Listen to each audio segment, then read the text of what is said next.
I'm claiming fair use to cover the images, audio and video clips contained in this review.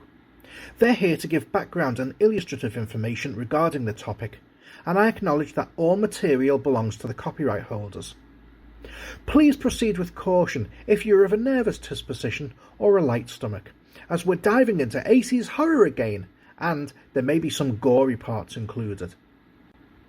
I highly encourage the purchase of all Blu-rays, DVDs and CDs mentioned in this review. Help the artists out, you won't regret it. Okay, let's go. Here we are again, folks. Halloween, the second most wonderful time of the year. Sorry, I'm sentimental enough to let Christmas keep that top spot. But I'm really excited to make this episode. As it falls in October, it's the Halloween special by default. And I knew immediately what I wanted to cover this year. And it's a 2-for-1 special this month. I'll be talking about two of the most fantastic documentaries that I've ever seen. In Search of Darkness and In Search of Darkness Part 2.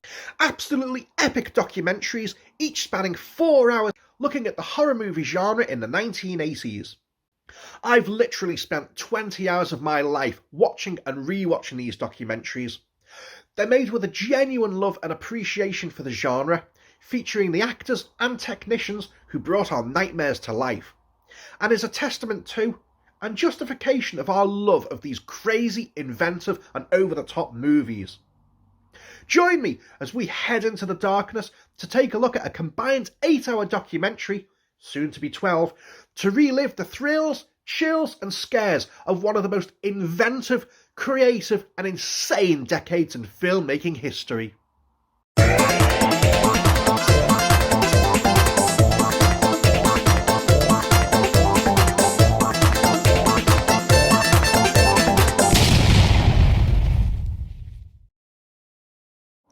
If you followed this series, then it should be abundantly clear that I adore both 80s horror movies and synth-based music. So, In Search of Darkness is basically my dream come true. The 70s and 80s are arguably the best decades that ever were for horror. The 70s produced such gems like The Exorcist, The Texas Chainsaw Massacre, Halloween, Alien, Dawn of the Dead, Jaws and The Omen. These films, despite a dash of gallows humour, were relatively straight-faced. However, the 80s is where things got bigger, brighter and more off the wall. It was the cinema of excess, so you either went big or went home. The 80s was my decade and contained such gems as The Texas Chainsaw Massacre Part 2, Nightmare on Elm Street, Child's Play, Creepshow, Day of the Dead, Fright Night, The Lost Boys and Friday the 13th.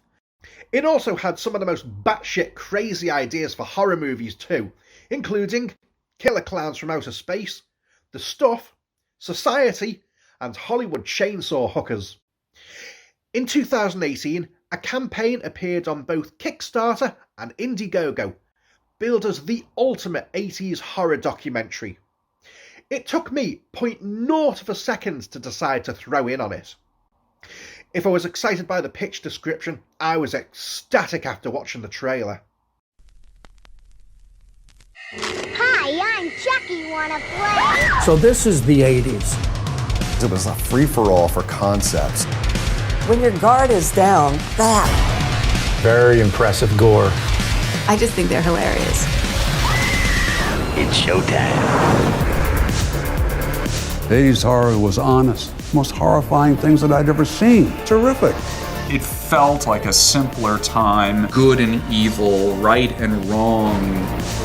It's pushing back against a lot of what's happening in the 80s at the time. Things that people really are afraid to talk about. Reaganomics, AIDS crisis. Boundaries were being broken. It was taboo. Groovy. Every single person on this earth has a little bit of darkness in them. I want to have extreme feelings. I want to laugh loud, and I want to worry, and then I want to cry. And it's all about the emotion.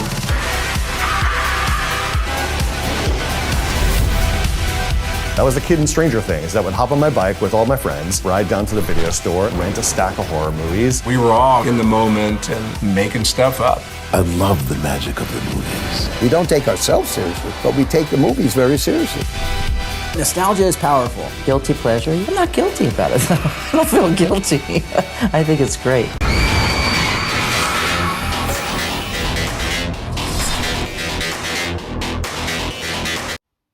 It's a testament of love to these films that the Kickstarter campaign hit its goal in 2 days.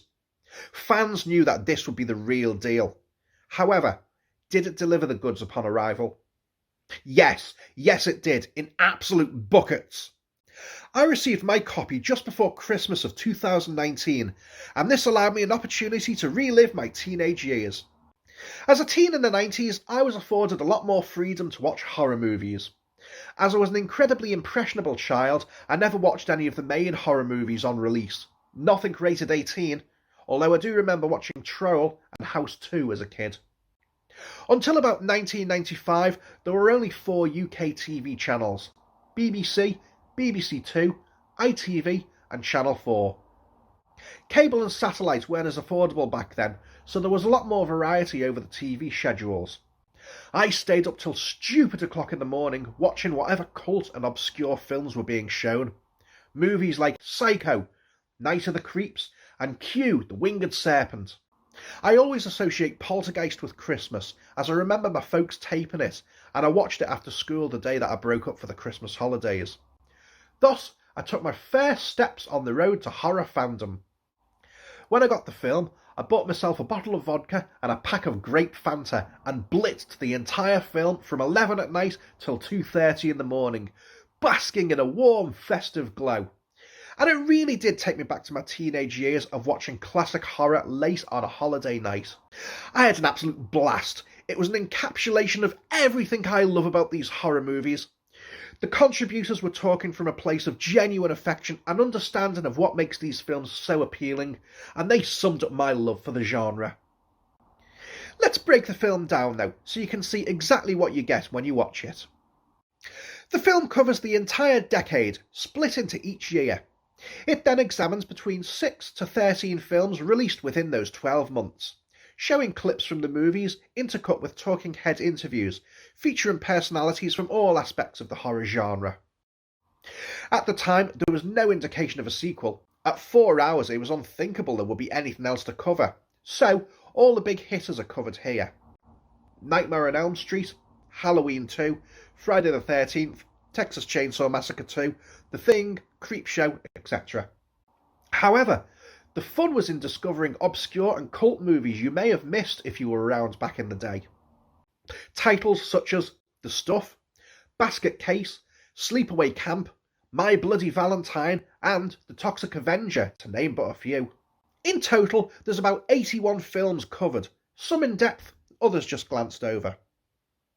Along with the film reviews, there's featurettes peppered throughout the documentary, looking at different aspects of the genre, including Fads and Fear, Pop Culture and Politics in the 1980s, Ravenous Consumption, The Home Video Revolution, Horror Burns Bright in 3D, Gratuitous Thrills, Sex and Nudity in 80s Horror, and Misfits United, the Horror Fandom Base, to name but a few. Guest contributors to the documentary include Kane Hodder, Cassandra Peterson, John Carpenter, Joe Dante, Bill Moseley, Alex Winter, Joe Bob Briggs, and the absolutely gorgeous Diana Price, aka Darcy the Male Girl, and many, many more. Even though the film runs at 4 hours, it does not feel its length. This documentary sweeps you along with the obvious enthusiasm and joy each contributor has for the genre. To me, it felt like being immersed in the world's best horror convention. It wasn't all smooth sailing though. There was a distribution error that ruffled a lot of feathers with the original. When Blu-ray copies arrived, faults were reported on the discs, and the accompanying posters had been folded into quarters, leaving an ugly crease line throughout the artwork. The discs themselves looked like cheap DVRs, and a lot of people were quick to complain about this. However, all credit to Creative EC, the company behind the documentary. They told us that promises had been made about production that weren't kept. They changed production companies shortly after this, and promised that everybody would receive replacement discs and posters. True to their word, I did indeed receive a replacement set. This time, the posters were securely rolled up, and the Blu-ray production had a noticeably more professional appearance.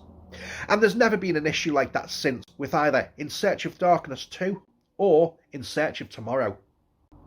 When I pledged on the documentary, I chose the Herbert West package. This got me a physical Blu-ray of the film, a digital download of the soundtrack, and 2 posters.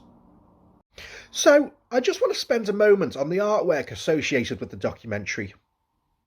I absolutely adore the art used for the Blu-ray cover. The image of the lone child in front of the television, Nintendo next to him, surrounded by these icons from horror movies against a neon grid, sums up the nostalgic love we have for these 80s films. Martin Walker and Clayton Benge absolutely nailed it. It's an outstanding piece of art that draws you in and sets the documentary stall out. Nostalgia and horror? Perfect. I know many fans of 80s horror watch these films as kids, and strictly younger than they should have done. Most kids love monsters and ghosts, so naturally they're drawn to these films, even though they're not old enough. There's the thrill of them being taboo. Kids know that they're not allowed to watch them, but it's a peek into the adult world and affords some playground cred. I still remember kids in my year bragging about watching the Nightmare on Elm Street and Friday the 13th films. As it happens, some of them were full of crap when scenes they told me about never happened when I finally watched them.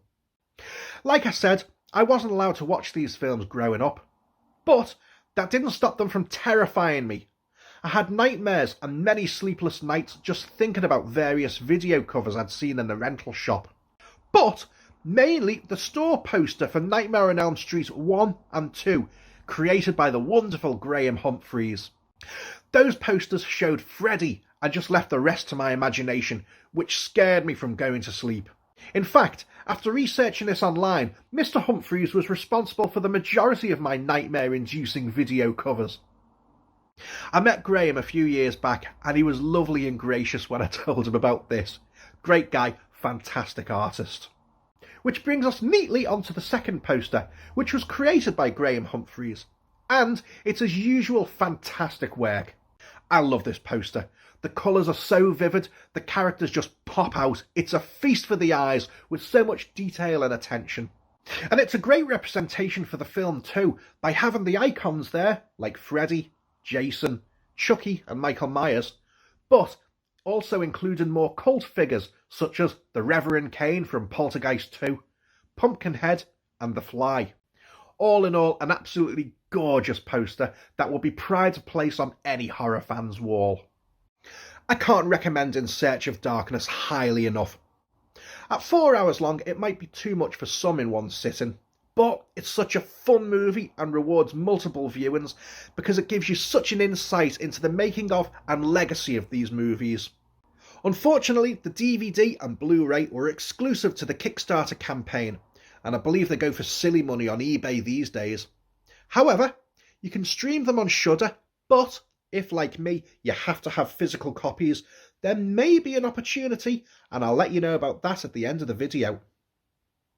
On the 6th of October 2019, the trailer dropped for In Search of Darkness Part 2, and it promised to be even more epic than the original. They're back! In Search of Darkness Part 2. I'm in this one! The 80s was the splatter decade. That was my decade.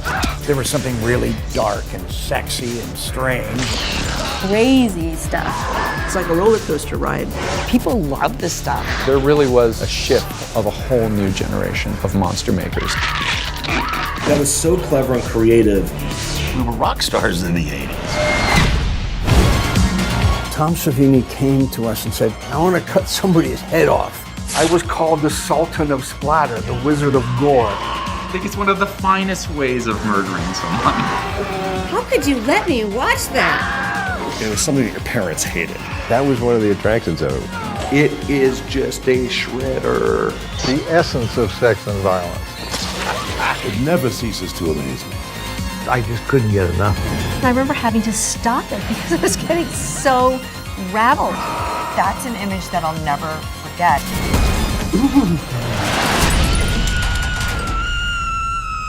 Gives me chills thinking about it.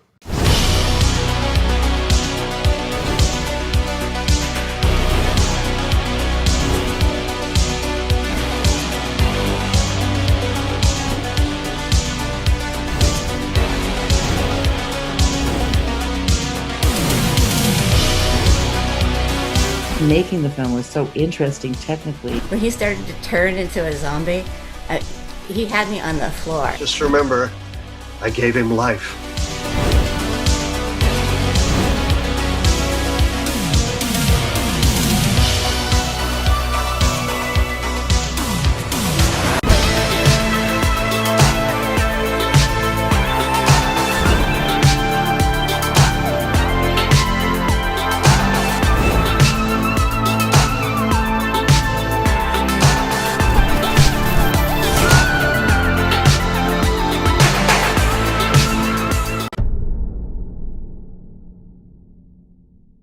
This time, the campaign shunned the big crowdfunding platforms.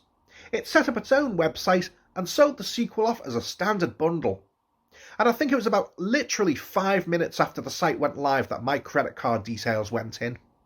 With this, you got a Blu-ray or DVD of the film, 3 posters this time, a digital download of the soundtrack, and an enamel pin featuring the skeletal cheerleader from the cover. Oh, and digital copies of both the original and the sequel. If I recall correctly, that bundle cost £50 or just under $70, which, for what you got and the quality of the film, was an absolute steal. So part 2 also spans 4 hours, but we're into the more cult and obscure films now. Titles featured in this documentary included Alligator, Saturday the 14th, Evil Speak, The Keep, Chud, Razorback, Cannibal Holocaust, Little Shop of Horrors, Vamp, and Beetlejuice, to name but a few. There's also closer examination of entries from popular series such as Nightmare on Elm Street 2, Friday the 13th Part 2, Poltergeist 3, The Omen 3, and Halloween 5. In total, I counted about 61 films covered throughout the documentary, and there are some fascinating featurettes exploring avenues of 80s horror that there just wasn't time to cover in the original.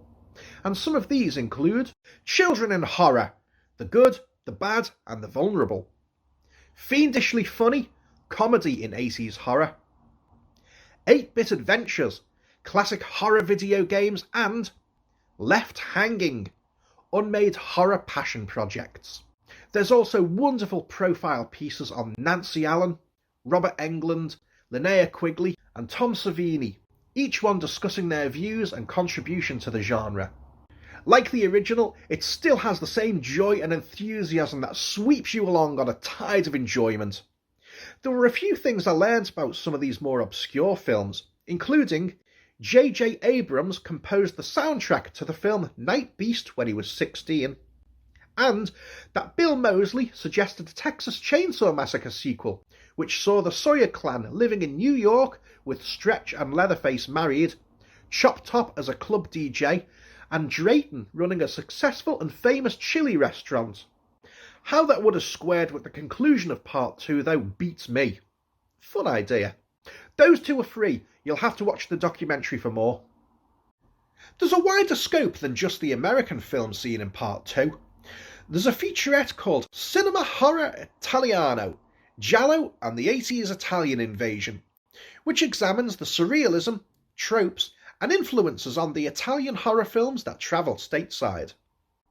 Within the documentary, we get a look at films such as Dario Argento's Inferno and Tenebrae, Lucio Fulci's City of the Living Dead, a film from Hong Kong called The Seventh Curse, directed by Lam Ngai Kai, Japanese horror in the form of Tetsuo the Iron Man, directed by Shinya Tsukamoto, and a fine New Zealand export, Bad Taste, the splatter debut from Oscar-winning director Peter Jackson. So it's wonderful to see more about horror from across the globe that tapped into the 80s horror boom. In summary, In Search of Darkness Part 2 is a perfect continuation of the original, but they've dug down a little deeper for some more obscure gems that may have been overlooked back in the day. We were treated to 3 posters with the sequel. Nothing from Graham Humphreys this time, but fantastic artwork nonetheless.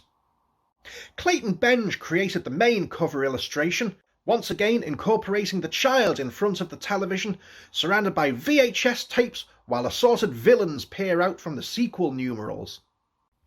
The second poster is awesome. It's the same skeletal cheerleader from the enamel pin, reaching out towards us. In the background are various iconic horror weapons like Leatherface's chainsaw, Herbert West's syringe, and Freddy's glove, along with zombie hands appearing from an eerie light. This was created by Dave Merrill and was also the alternative Blu-ray cover. The final poster, by Rashid Lotf, is another beauty. It shows a group of kids entranced by a blinding light from the television in a bedroom. The walls adorned with cult horror movie posters, and the silver shamrock masks from Halloween 3 gaze eyelessly down on them. I love the fact that there's a director's clapperboard and a lament configuration, Hellraiser puzzle box, that are nestled amongst the skateboard, backpack, Game Boy and tape player. It's colourful, engaging and an utter feast for the eyes. With the campaign for In Search of Darkness 2, they created an extra gift, which I mentioned earlier. This rather cool enamel pin. This was a lovely touch and it made you feel like you were part of an exclusive club. Another cool thing which happened in this and the original documentary was that all backers got their name in the credits. I'd forgotten about that originally, so it was a huge thrill to see my name scroll up on a professional documentary. On the 11th of August 2021, the teaser trailer dropped for In Search of Darkness Part 3, the concluding part to this epic journey.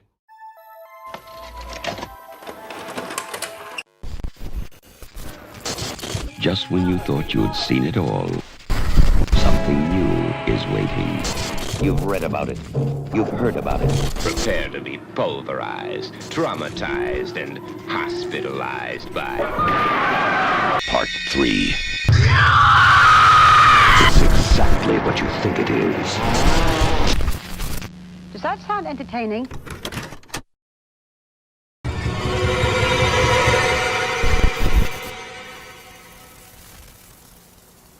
And this promises to be the deepest dive into the real obscure movies, the ones that darkens the bottom of the video store shelves. Creative EC put out a survey asking backers which films they'd like to see discussed. I can't remember what my multiple choices were, but I do know that Superstition, aka The Witch, was one of them.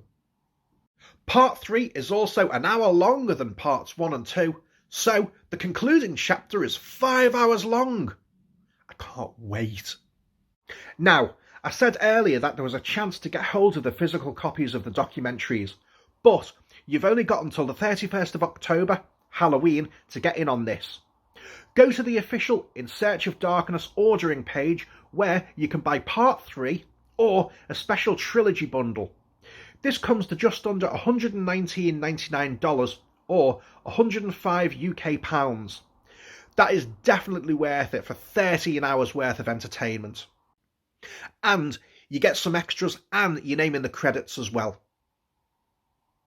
I can't praise this series highly enough, and I hope that this review video has given you a glimpse at just how much joy these documentaries have brought me. I must point out that this video is in no way endorsed or associated with Creative EC.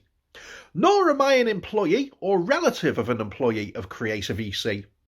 I make this series to draw attention to weird and wonderful media that engages and influences me.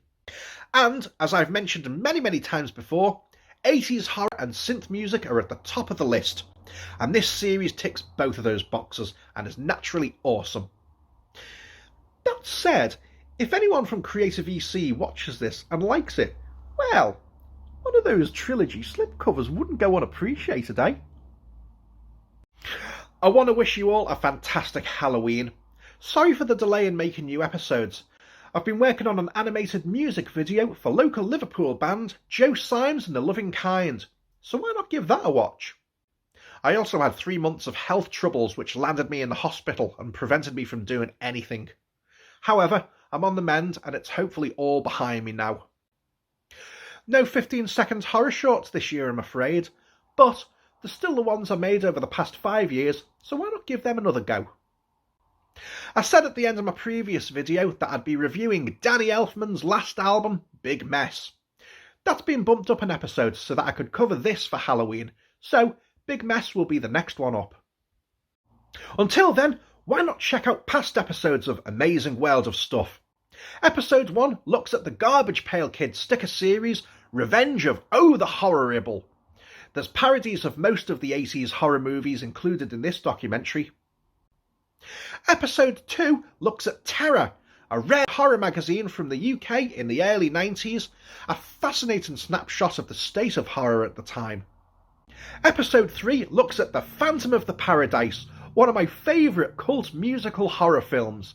I examine the film and its legacy. Episode 4 was the last Halloween special I made, and this looked at the controversial BBC Halloween drama Ghostwatch, which fooled and traumatised the nation. I talk about my experience watching it at the time, the aftermath, its sequel and legacy.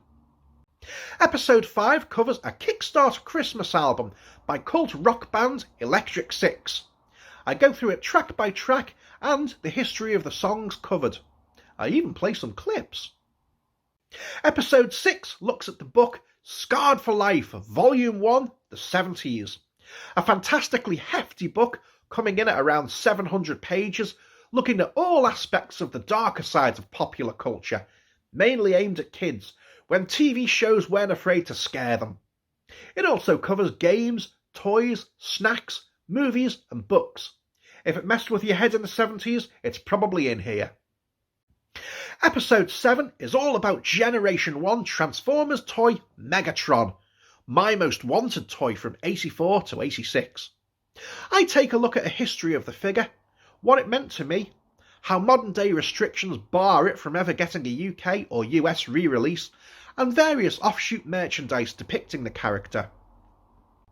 Episode 8 looks at another documentary entitled The Rise of the Synths. This is an incredible look at the rise of synthwave music and the artists who make it from across the globe, the 80s influences on the genre from video games and movie soundtracks. Finally, Episode 9 looks at a comic book biography of new wave rock band Oingo Boingo, fronted by Danny Elfman. It's a great little book that covers the history of the band with some incredible illustrations. That's it! I'll be back with more episodes of Amazing World of Stuff soon. Until then, stay safe gang, and thanks for joining me.